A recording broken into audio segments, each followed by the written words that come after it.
तो दोस्तों अब से ठीक 72 घंटे पहले चीन की कम्युनिस्ट सरकार ने दुनिया की सबसे ज्यादा बड़ी कंपनी एप्पल के खिलाफ मैसिव क्रैकडाउन शुरू किया था और ये क्रैकडाउन अब तक जारी है। और इस क्रैकडाउन की वजह से आप जानकर हैरान होंगे कि एप्पल कंपनी को करीबन 200 बिलियन डॉलर का लॉस हो चुका है। आप अपनी स्क्रीन पर देखिए, इनकी जो वैल्यूएशन है वो 72 घंटों के अंदर पिछले 200 बिलियन डॉलर गिरी है। ये कितनी बड़ी रकम है? उदाहरण के लिए इस धरती पर 100 से भी ज्यादा ऐसे देश हैं जिनकी टोटल अर्थव्यवस्था या फिर टोटल जीडीपी भी 200 बिलियन डॉलर नहीं है। इससे आप अंदाजा लगाइए कितना बड़ा मैसिव क्रैकडाउन है। लेकिन क्रैकडाउन में हो रहा क्या है? दरअसल चीन की सरकार फरमान जारी कर रही है हर रोज। सबसे पहले इन्होंने जारी किया फरमान अपनी पार्टी के महत्वपूर्ण पदों पर बैठे लोगों के लिए, जिसमें चीनी सरकार ने कहा कि जो भी महत्वपूर्ण बैठक हुआ करेगी उस दौरान एप्पल द्वारा निर्मित जो मोबाइल फोन होते हैं जिन्हें आईफोन कहा जाता है, उन्हें लाने पर या चलाने पर पूर्णतया बैन होगा। इसके बाद ठीक 48 घंटे पहले चीनी सरकार ने दूसरा फरमान जारी किया जिसमें कहा कि चीन की कम्युनिस्ट पार्टी के साथ साथ चीनी सरकार के भी जो बड़े अधिकारी होंगे वो भी मीटिंग के दौरान या वैसे भी आईफोन नहीं चला सकेंगे, उन्हें भी आईफोन रखने पर प्रतिबंध होगा। लेकिन चीनी सरकार यही नहीं रुकी।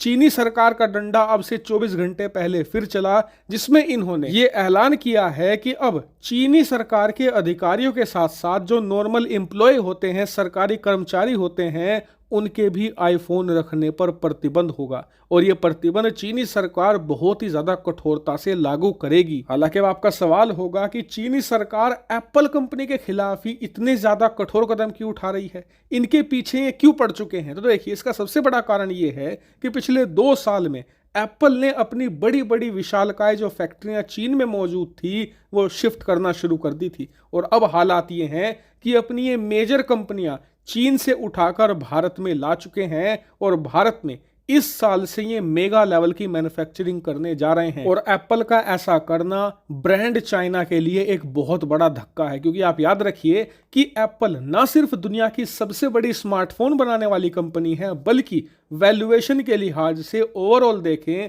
तो दुनिया की सबसे बड़ी कंपनी है। इस कंपनी की वैल्यूएशन 3 ट्रिलियन डॉलर है, यानी कि लगभग ब्रिटेन की जीडीपी के बराबर है एप्पल कंपनी की वैल्यूएशन। ऐसे में इतनी बड़ी कंपनी अगर आपका देश छोड़कर आपके दुश्मन देश के यहाँ पर फैक्ट्रियां सेटअप करने लगे तो ये आपके देश के लिए, आपके देश की ब्रांड वैल्यू के लिए एक करारा झटका है। और यही कारण है कि चीनी सरकार स्पेशली एप्पल को ही टारगेट कर रही है, क्योंकि एप्पल बड़ी और शक्तिशाली कंपनी है और इसे टारगेट करके चीनी सरकार अपनी सभी कंपनियों को यह संदेश दे रही है कि अगर तुम हमारा देश छोड़कर भारत जाओगे तो हम एप्पल के साथ तो ये कर सकते हैं, सोचो तुम्हारा क्या हाल होगा। यानी कि इस कार्रवाई से जहां चीनी सरकार एप्पल को सबक सिखा रही है, वहीं दुनिया भर की तमाम कंपनियों को कड़ा संदेश भी दे रही है। और इसीलिए चीन की ये कार्रवाई भारत अमेरिका दोनों के लिए चिंताजनक है और इसीलिए दोनों देशों को यहां पर कड़े कदम उठाने होंगे। लेकिन क्या कदम उठा सकते हैं?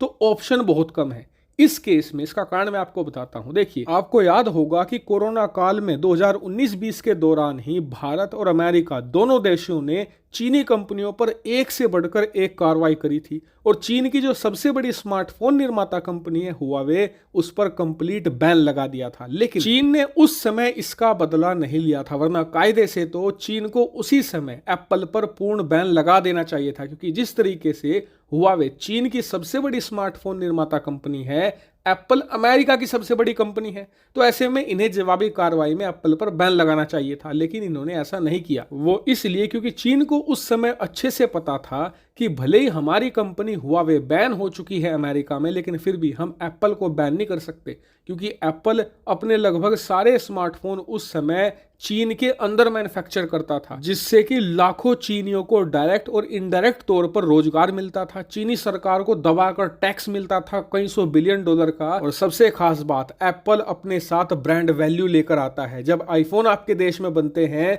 तो इसका मतलब आपका देश एक स्पेशल कंट्री का दर्जा रखता है, आप वर्ल्ड फैक्ट्री का खिताब रखते हो। और इसीलिए उस समय चीन ने हुआवे के बैन के बावजूद एप्पल को बख्श दिया था। लेकिन अब पिछले 3 सालों में जिस तेजी से एप्पल ने अपने प्लांट शिफ्ट करवाने शुरू किए हैं चीन से भारत में। अब चीन के पास आपने कोई कारण ही नहीं छोड़ा कि वो एप्पल पर कार्रवाई ना करे, उसे बख्श दे। और इसीलिए कहा यह जा रहा है कि चीन की इस कार्रवाई के बाद भारत और अमेरिका दोनों के पास बहुत ही कम ऑप्शन है। और देखने वाली बात यह है कि ये दोनों देश अब किस तरीके से चीन को हैंडल करते हैं, किस ऑप्शन को अपनाते हैं। लेकिन मेरी इस पूरे मामले पर बारीक नजर है, जैसे इस पर कोई हलचल होती है मैं तुरंत आपको सूचित करूंगा। फिलहाल इस वीडियो में इतना ही। Thank you very much for watching video.